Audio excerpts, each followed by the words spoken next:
Good evening and welcome to News TD. Today we bring you the latest developments on U.S.-Iran tensions, where global attention remains fixed on the Middle East amidst rising fears of military conflict and shifting diplomatic signals. In Washington, U.S. President Donald Trump announced that he has been told the killing of protesters in Iran appears to have stopped, and the feared executions may not proceed. Trump said that, according to very important sources on the other side, Iranian authorities have halted lethal crackdowns on demonstrators.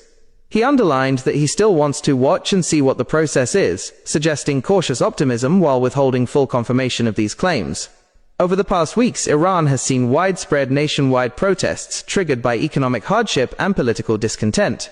Rights groups say thousands of people were killed in the crackdown, and international concern has been intense as violence spread across major provinces.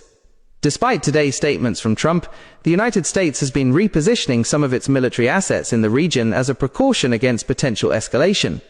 U.S. officials confirmed that some personnel are being withdrawn from key bases in the Middle East, including from the large Al Udeid air base in Qatar. These moves are described as a protective measure amid increasing regional tension. Meanwhile, Iran's government briefly restricted its airspace during the height of the tension, though that move was temporary, and flights have since resumed. Iran has also warned it would retaliate against any military strike on its territory or interests, particularly targeting U.S. bases in neighboring countries if attacked.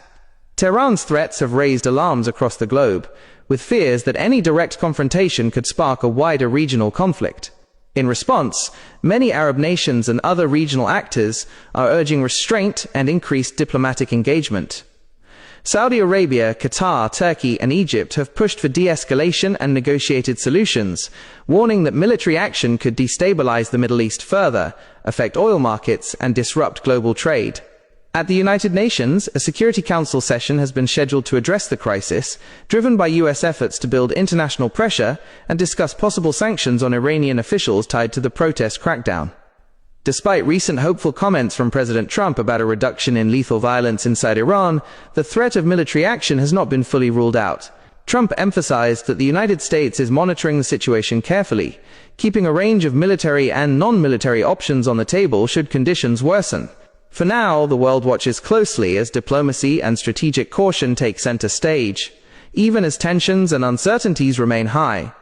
Stay tuned to News TD for continuing coverage of this developing story.